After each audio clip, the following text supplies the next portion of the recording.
Come on! Come on, you giant lizard! I've got $50 riding on you! Wait, I sense I'm being watched. Oh, hello, the 40 people who might watch this. It's me, the one, the many, the Kanadas. In singular form tonight. As you do. So, you may have caught me, betting, illegally on, dinosaur fights, as is my, given right on this island in the Eastern Pacific, somewhere or another, where there's no international laws. Besides, I'm a cat. Your human laws don't apply to me. I can do what I want. Crime all day. Yay! Keep fighting! So, while these two are warming up, I should talk about a movie I saw tonight. Jurassic World Rebirth, I think? Revengeance? Revenge? Scar of Tears of Dracula? The Resurrection? Back to the Hood? Jurassic World Back to the Hood. I'd watch that. Now, this is the 6th or 7th Jurassic Park. This is the 4th in the world subcategory of these. So, last two Jurassic Park movies. Dog shit. And I know my shit. This one, improved. Is it great? No. Does it touch the original? Hell no. Is it a decent little time at theater? Yeah, it's fine. So what is this particular one about? Let's check my recording. Okay, good. 3, 2, 1. So what is this one about? Well, last time we had 15 different plots, bunch of extra characters hanging around for multiple movies that more than they should have, and killer bugs. This time, throw all that in the goddamn garbage. We're starting more or less fresh. And the series even trying to roll back the big, oh no, they say Jurassic World now, ooh, scary, that they only barely played with at all in the last two movies. Yeah, it turns out having giant dinosaurs in modern times with different atmospheres and pollution and sun and, actual little bit of real-ish science regarding this story involving giant monster genetically engineered dinosaurs at a theme park franchise. Let's bring a little bit of science-ish into it and say, hell right, these things should not really survive great in our current times, and hey, they're all dying off. So there's really only the ones on islands near the equator, which are conveniently back where the original movies were set. Who'd have thunk? So, we have our plot, which is basically two plots, stapled together at the ass, and forced to run along down a track of hilarity, let's say. Plot A is Dino Crisis, kinda. So, if you've never heard of Dino Crisis, you poor bastards, it was a sister franchise of Resident Evil back in the 90s or early O's. Okay, probably 90s, I forget. I'm old. With that Capcom made. Capcom made. That never got a lot of big appeal. Resident Evil was the big successful thing. Dino Crisis, kind of a side thing that didn't really go where. 3 games, only 2 of which are good. I never played the third one. It was an Xbox game and apparently really, really bad.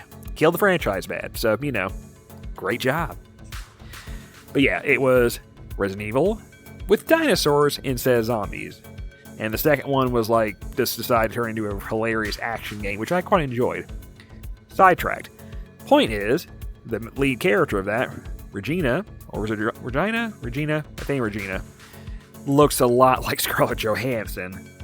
And Scarlett Johansson is basically playing a mercenary who's having to go deal with dinosaurs on an island with a dilapidated biolab on it. Very much the plot of that game, just replace time travel dinosaurs with genetic engineering dinosaurs. And there you go. I really want a Dino Crisis movie with Scarlett Johansson as our lead. This is basically the test case of it. So, evil businessman, business for pharmaceuticals this time. Business pharmaceuticals. Once Scarlett Johansson and some tag-alongs to go to one of the Jurassic Park islands that just happens to be Umbrella Island, to continue our Resident Evil gag, where they basically just made straight-up monsters, like, here's this thing with 2 heads, here's some weird turkey vulture raptors that can fly, and then here's the D-Rex, Big D-Rex, who looks like one of the monsters from the Evolved video game. And looks very goofy, but they know how to light this thing and keep it in the shadows, so it's actually kind of creepy. So, good job, actually. Good job, movie. Good job. So yeah, they gotta go to the island, collect some blood samples, 3 of them in basically video game stages. You got the water level, you got the climbing level, and you got the final boss arena with the big D-Rex. That's plot A. Plot B, stapled to the back of this thing like a unpleasant conjoined twin, is the family plot, where clearly what was going to be a script for a season of the Jurassic Park Netflix cartoon show got retrofitted into a movie script and then attached to the other one because it was too thin. So you got a family who gets shipwrecked, get picked up by the A-Team. Not that A-Team, the A-Team of this plot with Scarlett Johansson. Although Black Widow would do pretty good on the A-Team. But I digress. They get strapped together. The family is mostly annoying. You have very tired dad, child, teenage girl's idiot boyfriend, and that's your shtick. And these characters mostly eat up time that we could have used to actually beef up the other more interesting plot that has more interesting characters in it. The B plot is not horrible, but it is very much boilerplate and kind of disposable. And the characters are not interesting enough to be worth the distraction and the extra running time from the more interesting A-plot. So, if you edited this thing and chopped out a good 20 or 30 minutes that was devoted to this family, much better movie, much more streamlined, faster movie. They're too integrated to cut them out of the entire movie, but you could trim things down. Nice chopping of the fat, as it were. See, I'm fat, so I can make a fat joke. Titties. Anywho, is it good? It's decent. This is no great stakes. This is kind of a Roger Corman movie, but with a really big budget. It's got your dinosaurs. We are free of the previous movie's flab, of extra characters and bad subplots and crap they were insisting on continuing to work with. And now we're streamlined us to humans with guns, dinosaurs, civilians, and scenes. It's decent. The action is good. Scarlett Johansson is doing her job as action lady.